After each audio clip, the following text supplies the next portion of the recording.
Wow. Okay. Alright, let's talk about this. House of the Dragon Season 1 just ended last night, and gotta say, we're back into it, guys.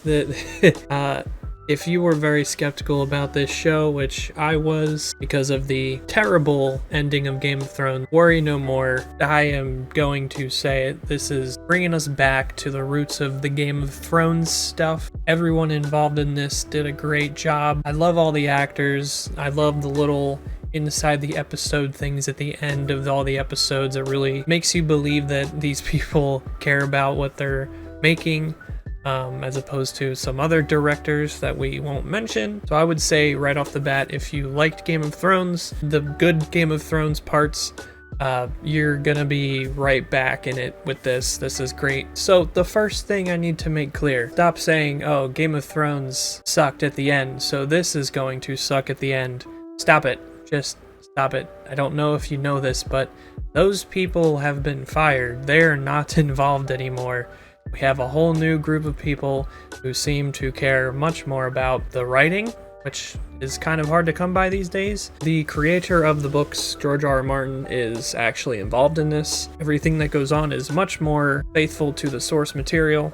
I just want to clear that up. Don't judge this book by the other cover of the other last season of the books. Okay, so if I were to summarize this season in one word, it would be tension. Yes, not action, because there are not a lot of big, oh shit, grand sequences in this season. This is a build-up season. Okay, there's a lot of talking, there's a lot of dialogue.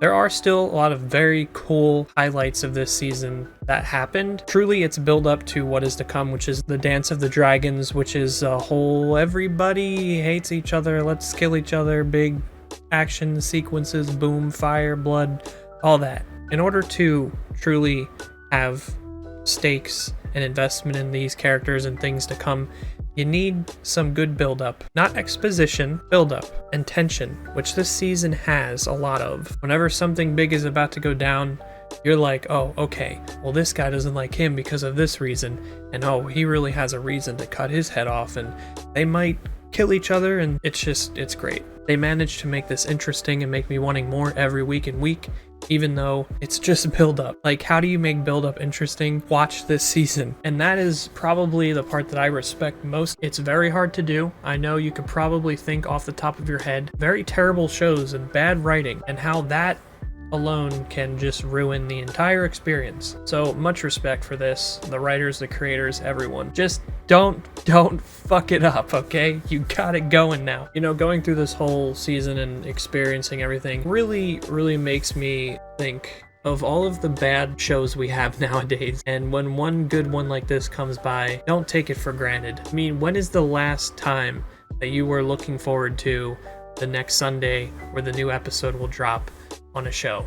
I can't tell you the last time that happened. We have been unintentionally spoiled with horrible writing in the past couple of years with shows. People just get lazy. It's all about quantity over quality. That's stupid. I'd much rather have 10 episodes of great content than 10 seasons of utter garbage. And I think it's an interesting thing to ponder about, that the more this becomes a norm of making horrible shows that people seem to like, and I don't understand why, well, the more of something you experience, the more your body gets used to it. And I think maybe we've gotten used to bad shows and we don't realize how good they used to be or they can be because we just watch bad shows. And this comes along and you're like, oh, wow, there's such thing as good writing and good character development and well-deserved tension and great dialogue and quotes, character arcs, dragons, incest. Oh, cut that. And it makes you think, right? Think about this. Bad shows, right? What is the only good thing you can say about it? Oh, it had good action sequences. It had cool booms and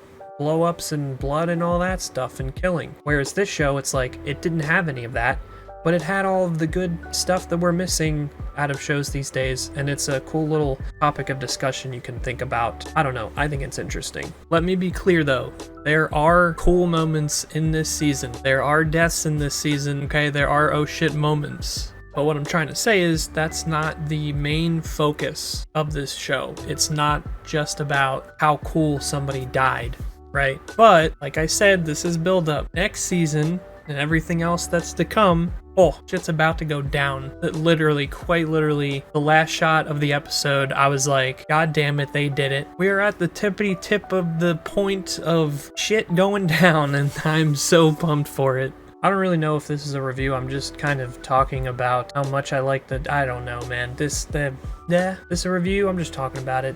But hey, if you enjoyed this little rant that I had about the show, leave a like and, oh yeah, subscribe. Do that, please. I'd appreciate that.